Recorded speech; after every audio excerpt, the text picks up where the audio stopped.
Hey guys, welcome to Boxing Squared for boxing news and views from around the internet. The Mac is back. Well, he's back in the WBC rankings, that is. So the sanctioning body, it's made Tyson Fury its number 7 rated fighter in its updated top 15. But that is subject to his inclusion in the WBC Clean Boxing program. So you look at that, looking at that list and go, okay, so all this talk from Fury that he'd sign a contract to fight Deontay Wilder, that he would actually get in the ring with him, he wouldn't blink at that opportunity. You have to look at that and go, well, actually, it's kind of got some legs now, given Wilder could actually opt to give the Gypsy King a voluntary shot at the green belt. And it actually made me think straight away, wow, if Wilder and Fury play this right, they could cut Anthony Joshua out for the minute and continue building on their rivalry, which was started a couple of years ago, and they could end up potentially fighting sometime in 2019. And they could certainly make some decent money along the way. But there are a few more ingredients that aren't there, that need to be there for that fight to happen. And of course, the biggest ingredient is Tyson Fury. He needs to get in some form. He needs to come out in August and look good, and much better than he did in his Sefer Seferi comeback fight. His conditioning needs to be better. His overall performance needs to give us a reason to think, yeah, actually, he's on course, or he's looking like he's coming back into some form to suggest he could one day challenge for a title again. And arguably after what was written off by a fast by many, Fury stock, it took a bit of a hit. There was a lot of momentum heading into that Seferi fight about Fury, his comeback, how good he was looking, and he was certainly talking himself up. But, it didn't quite deliver on that sort of hype he generated for it. I mean, there were flashes, and he came back, and the comeback was official. But beyond that, there wasn't much to write home about. It wasn't much chop. And certainly the claims that he could beat Anthony Joshua and Deontay Wilder on the same night, it all seemed very laughable and hollow after that performance against Seferi. But that one's in the books. He moves on. Because boxing, it's a very funny sport. You can have just one good performance, and all the sketchy ones that have come before it, if you had one or two bad performances or performances where you didn't quite look $1,000,000, they can be forgotten in the blink of an eye, and fans will ride the positive performance for all it's worth.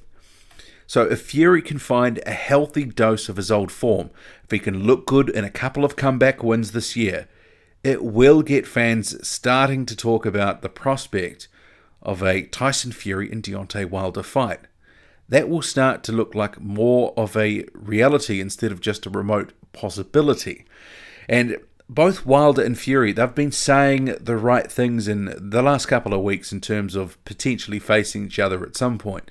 So Wilder is on record as sort of saying he still considers Fury a champion because Fury is unbeaten and he never lost his titles in the ring. And of course Fury, he'd said that he would sign a contract to fight Deontay Wilder in a heartbeat. And, obviously there's the trash talk as well that we all remember, that he was saying he's a bum and he can't sleep at night thinking that someone like an Anthony Joshua or a Deontay Wilder is out there, that they're the world champion, etc. and so forth. But I think if you think about this logically in terms of a what next, in terms of a timeline, if you were to build up a fight like this, you'd need to give it a year. It couldn't be the back end of this year. Probably first thing next year is potentially too early. And it's not so much that it needs to build hype, because it's a massive fight and probably the second biggest that could be made in the heavyweight division outside of Deontay Wilder and Anthony Joshua. Or maybe it's the third biggest, because Fury and Anthony Joshua, that's also a very big fight. But outside of Anthony Joshua being in a fight with those guys, it's a very big fight, the biggest that could be made. But what we'd need to see is Tyson Fury make a proper comeback. Because if he doesn't come back well, and he looks decidedly average at times, the talk of a Deontay Wilder fight or an Anthony Joshua fight, it will dissipate. But even if he did come back, he didn't look $1,000,000 and he lost to one of them, it would be panned as a money grab, and whoever the winner was in that fight wouldn't get the credit that they deserved. Fury, he has been on the shelf too long. He needs to thaw out and he needs to get back in a proper fighting groove. Get in fighting shape. Look good. So what we've got next is the August fight on the Carl Frampton undercard for Fury. So he needs to get through that, look good. And then there's probably scope for at least one more fight before the end of the year. And then you'd want him out in the new year again sometime, pretty early on, and preferably against a halfway decent name in the division, just simply to build his stocks back up with fans. He'd need to have someone, you go, okay, well that guy is a decent name, and if Fury beats him, you go, well actually, you could see a title shot looks like a distinct possibility. And at that point, if he does look pretty good, you could go for a title shot. Or you might go, actually, we'll have just one more tune-up. Because when he came back, I thought, if he was to do this properly, he'd at least need 4 or 5 warm-up fights. So we've seen one so far, one in August.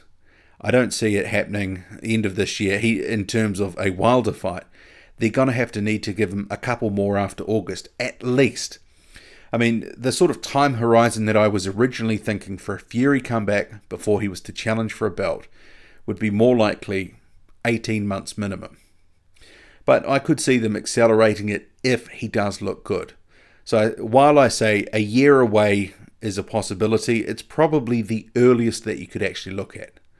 But if he was to have 4 or 5 comeback fights look pretty good, then you could pull the trigger on having a fight with Deontay Wilder.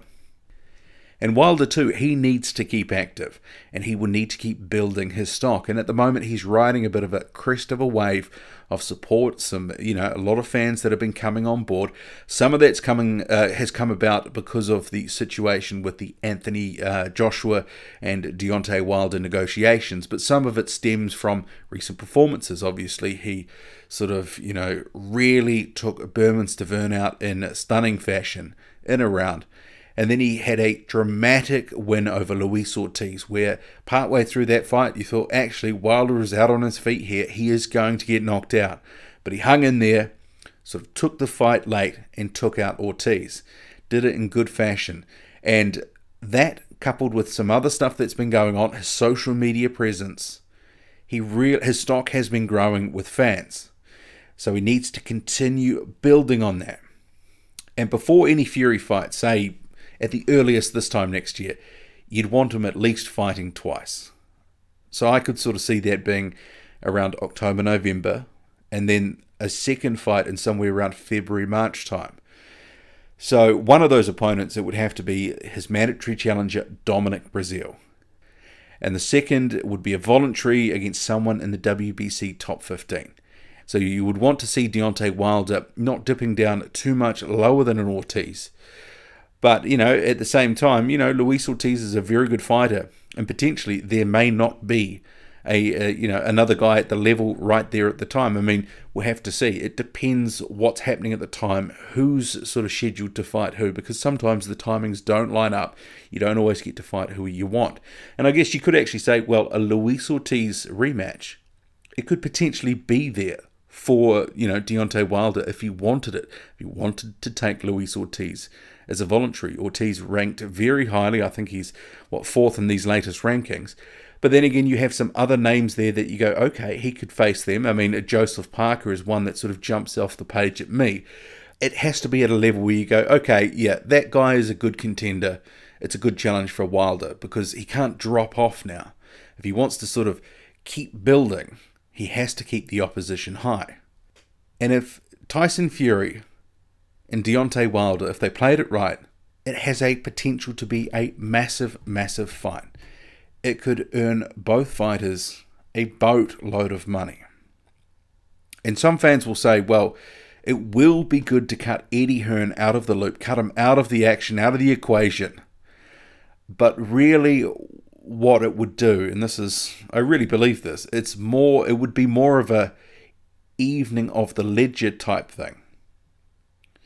Because Deontay Wilder and Tyson Fury, at the moment, they can't get parity with Joshua in terms of a purse. That fight, the winner of Tyson Fury and Deontay Wilder versus Anthony Joshua, it would be the biggest fight in boxing. It would earn an insane amount of money, and Eddie Hearn, he would be hard-pressed not to give Wilder or Fury an even share of the purse, or at least something close to it. Because if they say Fury wins against Wilder, he's got the WBC belt, he's got the win against Wilder, and clearly he's got the win against Klitschko. And coming off form, you could see how actually it'd be hard to really deny him that opportunity of something close to 50-50, if not 50-50. And same goes for Wilder as well. And without fighting each other in their primes, Fury and Wilder may actually struggle to close that gap on the commercial side for any potential future fight with Anthony Joshua for all the belts. But the addition of either on either's records, if you get what I mean, it would be a massive addition and would give them a lot of leverage in any negotiations. If Anthony Joshua gets past Alexander Povetkin, if Deontay Wilder doesn't like what he hears, he may just go, yeah, I know, Eddie, you've got April the 13th lined up, but I'm not interested because you need to give me some more bread. I need some more money. You're not going to win me over with your offer. Previous negotiation has ceased. We need to start again. But if he doesn't like what he hears, he could walk away for the time being.